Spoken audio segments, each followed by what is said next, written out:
السلام عليكم. مبروك على وشركم. مشروع القانون 22/20 المتعلق بتقنين استعمال وسائل التواصل الاجتماعي والشبكات المفتوحة والشبكات المماثلة. نبدأ بأربع مؤاخذات عندي على هذا الشيء اللي وقع. أولا، أن المشروع ما تنشرش في البوابة الرسمية للأمانة العامة للحكومة، وخا هي مولفة كتنشر حتى المسودات القوانين ماشي غير المشاريع. ثانيا، علاش النص القانوني كان فضفاض بزاف لدرجة كنلقاو العنوان ديالو زايدين فيه ديك الشبكات المماثلة باش حتى حد ما يزهق. والقاعدة كتقول أن القانون الجنائي بالضبط اللي فيه مقتضيات زجرية خاصها تكون غير قابلة للتأويل أو الشك، وكتسمح بالتفسير الضيق لتفادي جوج الحوايج: إدانة شخص بريء وتفادي الإفلات من العقاب.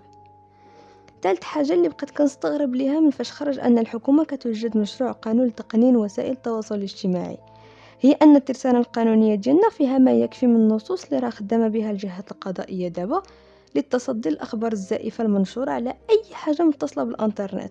نذكر منها المادة 72 من قانون 88/13 المتعلق بالصحافة والنشر، اللي كيعاقب بغرامة من 20,000 حتى 200,000 درهم كل من قام بسوء نية بنشر أو إذاعة أو نقل خبر زائف أو ادعاءات أو وقائع غير صحيحة أو مستندات مختلفة أو مدلس فيها منسوبة للغير، إذا أخلت بالنظام العام أو أثرت الفزع بين الناس بأي وسيلة من الوسائل، ولا سيما بواسطة الخطاب في الآخر كنلقاو حتى وإما بواسطة مختلف وسائل الإعلام السمعية البصرية أو الإلكترونية وأي وسيلة أخرى تستعمل لهذا الغرض دعامة إلكترونية.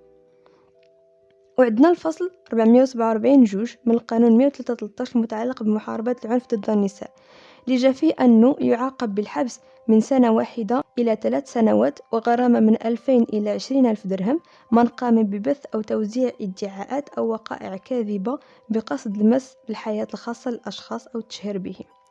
ودايوغ هذا النص كان من بين ما استندت عليه الاتهامات اللي توجهت للسيدة المدعوة منعمة البدوية.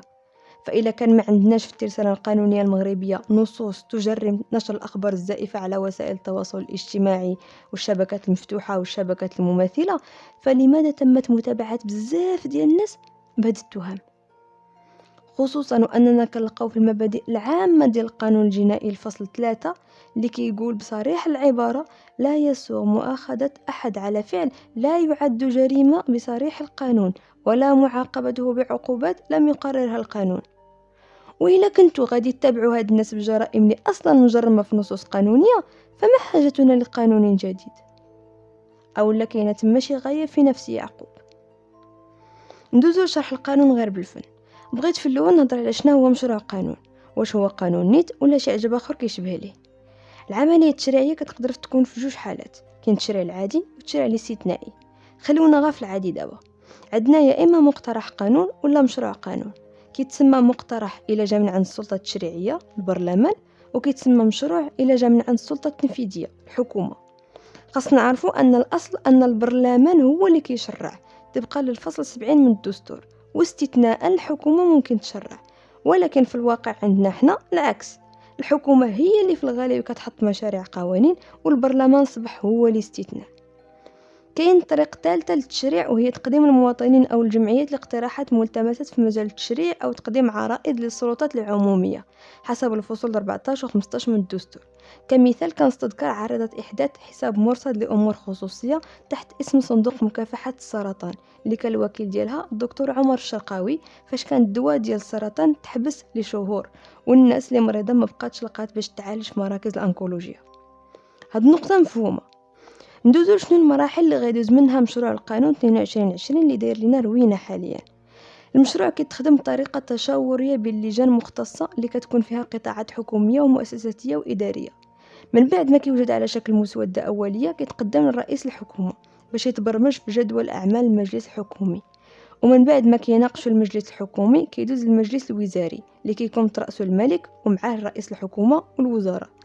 إلا صدقوا عليه كيدوز للبرلمان وبالأسبقية لعند مجلس النواب ثم عند مجلس المستشارين.